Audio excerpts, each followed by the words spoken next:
Hello guys, ഇന്ന് എന്റെ ലക്ഷ്യം ആ ദൂരെ കാണുന്ന മല കയറുന്നതാണ്. പക്ഷെ അതിനൊരു തടസ്സമുണ്ട്. ഇവിടെ ഒരു ചെക്ക് പോസ്റ്റ് ഉണ്ട്, അത് പൂട്ടിക്കിടക്കാണ്. 3 മണി കഴിഞ്ഞാൽ ഈ ചെക്ക് പോസ്റ്റ് പൂട്ടുന്നത്. പക്ഷെ ഞാൻ എത്തിയതോ 4 മണി ആകാനായപ്പോ. ഏതായാലും നമ്മുടെ സ്ഥിരം നമ്പറുകളൊക്കെ യൂസ് ചെയ്ത് എനിക്ക് ഉള്ളിൽ കയറാനുള്ള ഒരു പെർമിഷൻ കിട്ടി. എന്നെ ഉള്ളിലേക്ക് കയറ്റി വിടുമ്പോൾ അവരെന്നോട് പറഞ്ഞ ഒരൊറ്റ കാര്യമുള്ളൂ, ഒരു 6 മണി ആകുന്നതിനെങ്കിലും തിരിച്ചെത്തിയേക്കണമെന്ന്.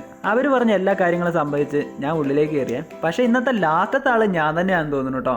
കാരണം എനിക്ക് പുറകെ വന്ന 2-3 പേരെ ഉള്ളിൽ കയറ്റിയില്ല, അവര് തിരിച്ചു പോയി. ഇവിടെ തന്നെ അടിപൊളിയായിട്ടുള്ള കാഴ്ചകൾ കുറെ കേട്ടോ. ചുറ്റിൽ നോക്കിയാൽ എന്നാ രസം കാണാനെന്ന്. പക്ഷേ ഗൈസ്, ഇതൊന്നല്ല എന്റെ ലക്ഷ്യം എന്ന് പറയുന്നത്. ആ മലയായതുകൊണ്ട് തന്നെ ഓടാൻ തീരുമാനിച്ചു. കാരണം പറഞ്ഞ സമയം തീരെ കുറവാണല്ലോ. എന്റെ ഓട്ടപ്പാഞ്ചിൽ കണ്ടപ്പോൾ ഈ ഒരു ചേട്ടൻ എന്നെ സഹായിച്ച് ബൈക്കിൽ ഒരു ലിഫ്റ്റ് തന്നു. പുള്ളി മറാത്തിയിൽ എന്തൊക്കെയൊക്കെ എന്നോട് പറയുന്നുണ്ടെങ്കിലും എനിക്ക് കാര്യമായിട്ടൊന്നും മനസ്സിലായില്ല. പുള്ളി പറഞ്ഞതിന്റെ ലാസ്റ്റത്തെ വീട് തന്നെ തിരിച്ചു പറഞ്ഞ് അങ്ങനെ എന്തൊക്കെയോ ഞാൻ ഒപ്പിച്ച്. അങ്ങനെ അതാണ്ട് ഒരു 2 കിലോമീറ്റർ കഴിഞ്ഞപ്പോൾ മറ്റൊരു ചെക്ക് പോസ്റ്റോടെ വന്ന്. ഇതാണ് കേട്ടോ മേലെ കയറാനുള്ള മെയിൻ ആയിട്ടുള്ള ഒരു പോയിന്റ്. അവിടെ എത്തിയപ്പോൾ അവരെന്നോടൊരു കാര്യം ചോദിച്ചു.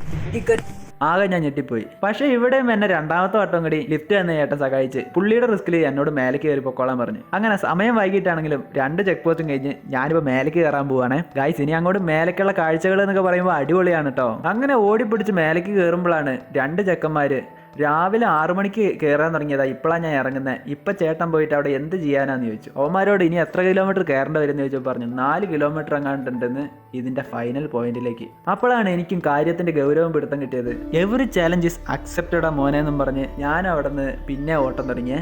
ഈ ഒരു ഭാഗം കണ്ടില്ലേ, ഇതൊക്കെ നമ്മൾ കുറെ റീൽസിലൊക്കെ കണ്ട ഒരു സ്ഥലം തന്നെയായിരിക്കും. അതും മഴക്കാലത്ത് ഈ ഒരു സ്റ്റെപ്പിൽ കൂടെയാണ് വെള്ളം ഒഴുകുക. അതാണ് ഇവിടെ ഉണ്ടാക്കി വെച്ചേക്കുന്ന സ്റ്റെപ്പുകൾ കണ്ടോ, അലാക്കിലെ സ്റ്റെപ്പുകളും. നമുക്ക് തന്നെ കണ്ടില്ലേ കയറാൻ എന്നാ പാടാന്ന്. അതും അനുമാനം കാണാൻ വരുന്ന വയസ്സായ അപ്പാപ്പന്മാരും അമ്മമാരൊക്കെ എങ്ങനെയാണോ ഇത് കയറുന്നത്. അങ്ങനെ 1ാമത്തെ സെക്ഷൻ കയറിട്ടോ. ശരിക്കും പറഞ്ഞാൽ ഇവിടത്തോടെ തന്നെ നിർത്താം. ഇതൊരു നല്ല അടിപൊളിയായിട്ടൊരു പോയിന്റ് ആണ്. പക്ഷെ എന്നാലും നമ്മൾ കുറച്ചു ദൂരം കൂടി പോകും. ഈ മലയുടെ മേലെയാണ് കേട്ടോ ഇത്രയും വലിയൊരു ഗ്രൗണ്ട് പോലെ ഒരു സെറ്റപ്പ്. അതോടെ തന്നെ ഉണ്ട് പശുക്കളൊക്കെ മേയുന്നു. ഇനി അങ്ങോട്ട് നമ്മുടെ ഫൈനൽ പോയിന്റ് വരെ ഇവിടെ നിന്ന് കാണാട്ടോ. ഏകദേശം 1.5 കിലോമീറ്റർ ഉണ്ടാകത്തുള്ളൂ. പക്ഷെ രസകരമായ സംഭവം എന്താ വെച്ചാൽ ആരും തന്നെ മേലോട്ട് കയറുന്നില്ല, എല്ലാവരും ഇറങ്ങാൻ തുടങ്ങിയിട്ടുണ്ട്. നമ്മുടെ ലക്ഷ്യം എന്താ വെച്ചാൽ ഒന്നെങ്കിൽ അങ്ങോട്ട് കയറുകയാണെങ്കിൽ ആ ഇറങ്ങുന്ന ആൾക്കാരുടെ കൂടെങ്കിലും താഴേക്ക് ഇറങ്ങണം, അല്ലെങ്കിൽ ഇവിടെ നിന്ന് തന്നെ തിരിച്ചു പോകണം. ഞാൻ എന്താ ചെയ്യണ്ടേ?